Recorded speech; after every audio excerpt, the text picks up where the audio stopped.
Okay, let's try adding our chest rotate now. So I'm going to use the Y rotate in my mid and my chest. And I am going to rotate them each back 4 units.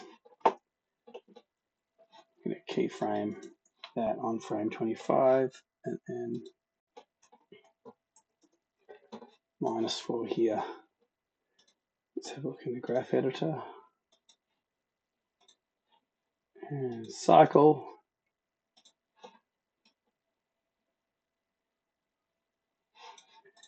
All right.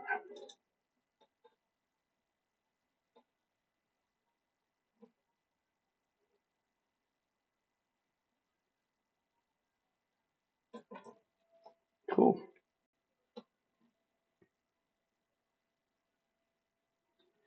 I think I want, instead of a split in the amount between these two, I want to have more rotation on the top and less here. So I'm going to take this bottom controller and I'm going to say a value of 2 here, a value of -2 here. And on my top, I'm going to say this is going to be a value of 6 and -6. So it's accumulated value of 8 degrees of rotation across the chest, but I'm just weighting it so there's more up here. That feels loads more natural.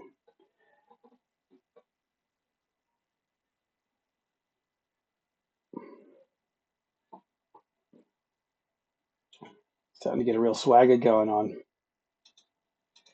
All right, it's time for the arms. I'm going to grab both of these guys here.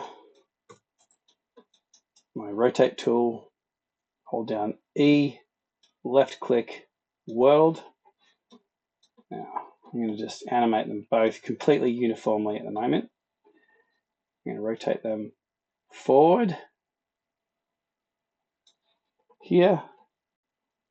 Middle mouse click to copy those keyframes over onto frame 125. And then I'm going to go back here. Now the thing with arm motion is you want to feel like the arms are driving the walk as much as the legs are. So that's what I try to look for feel-wise when I come in and add my arms to this. Here we go. Cycle, flatten the tangents. Let's just see what that feels like. Oh, that feels pretty good.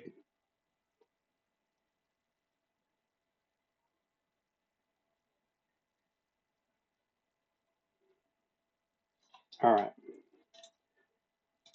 Let's add some forearm motion. Sticking to our rule of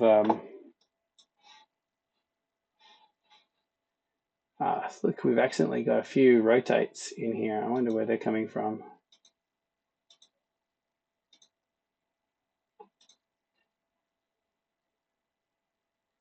So we're in the base pose. All right, I'm going to clean that up.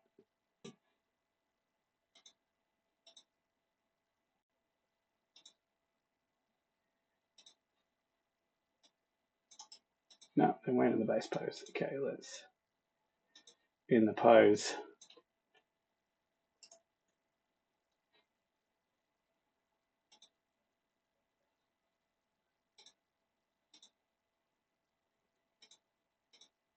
Okay, we're good. All right. So make sure we're in object mode.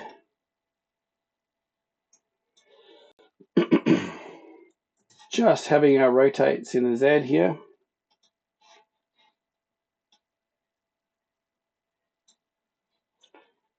Open up our window animation graph editor. Flatten the tangents, cycle the curves. See what we've got. Pretty cool. Okay, let's move down to the wrists. Now we have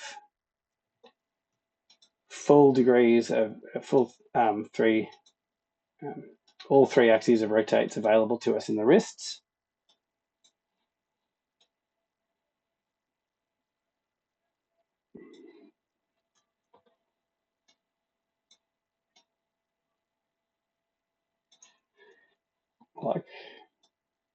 Like them to come a little up and out for the top.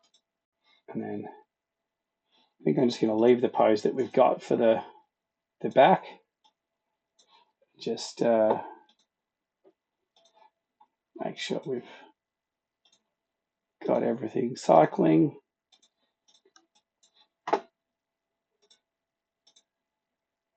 Oh, that's looking pretty sweet.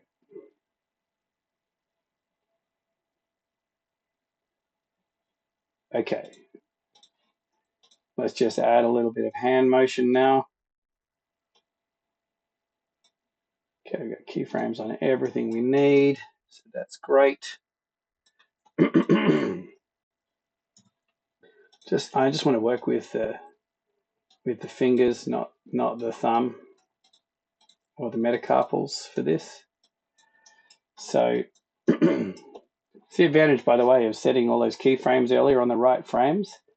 Just being able to come back and animate and not having to rekey everything, get the timing wrong or anything. So right here, I'm gonna do a little trick, little CG animation trick. Actually, I'm going to include the thumbs in this. But I'm going to set I can set a keyframe on frame 1 here for all of those fingers just to 0. Oof, like that. Then I'm going to scrub back to a point where it's not quite the pose that we had before, but it's pretty close. I'm going to say around there. I reckon frame 9 is pretty good. But there's the pose that we set. There's frame 9 with it just a little bit more relaxed, but a little bit more open.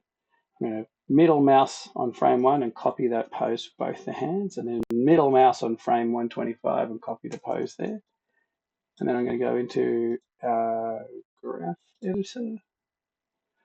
Same process, flatten and cycle. Let's see that. Damn, that feels pretty good.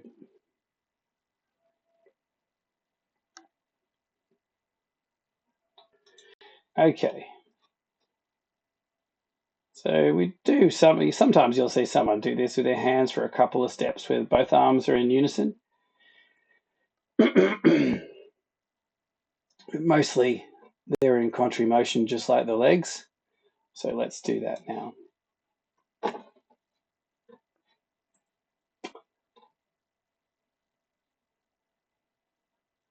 Actually, before we do that, let's just finish off the arms by animating our clavicles.